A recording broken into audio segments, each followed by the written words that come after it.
नमस्कार, मी श्रद्धा टपाल. टिटवाळा न्यूज मध्ये आपलं हार्दिक स्वागत. चला पाहूयात आजच्या काही ठळक घडामोडी.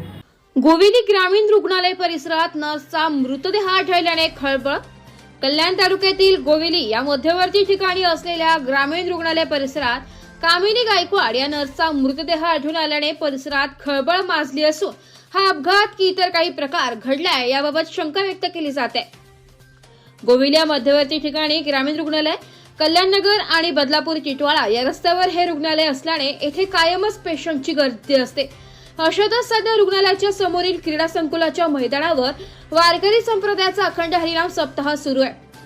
यासाठी परिसरातून दररोज हजारो वारकरी नागरिक येथे येत आहेत. शिवाय पोलीस बंदोबस्त देखील ठेवण्यात आलाय.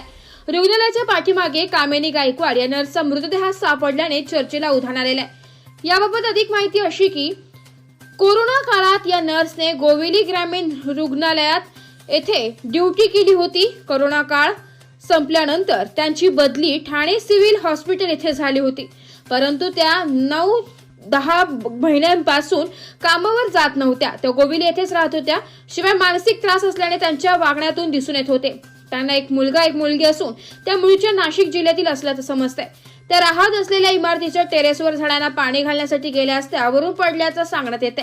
त्यांच्या डोक्याला व पायाला मार असून पीएम केल्यानंतर त्यांचा मृतदेह नातेवाईकांच्या ताब्यात देण्यात आलाय. नातेवाईकांनी कोणावरही संशय घेतला नसल्याची माहिती मिळत आहे. सदरची घटना दुपारी घडल्यानंतर संध्याकाळी या परिसरात काम करणाऱ्या मजूर लोकांना ते कळल्यानंतर पोलीस घटनास्थळी दाखल झाले.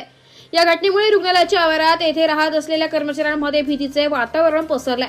याबाबत कल्याण तालुका पोलीस स्टेशनचे पोलीस निरीक्षक पंकज गिरी यांनी सदरील मयत व्यक्ती ही दररोज झाडांना पाणी टाकण्यासाठी टेरेसवर जात होती. त्यांना 2 मुलेही आहेत. त्यांचा रक्तदाब कमी झाल्यामुळे त्या तोल जाऊन पडल्या असाव्यात असा कयास त्यांनी व्यक्त केलाय. Bureau report, Titwala news, Titwala. तर या होत्या आजच्या काही ठळक घडामोडी. उद्या पुन्हा भेटू याच ठिकाणी. धन्यवाद.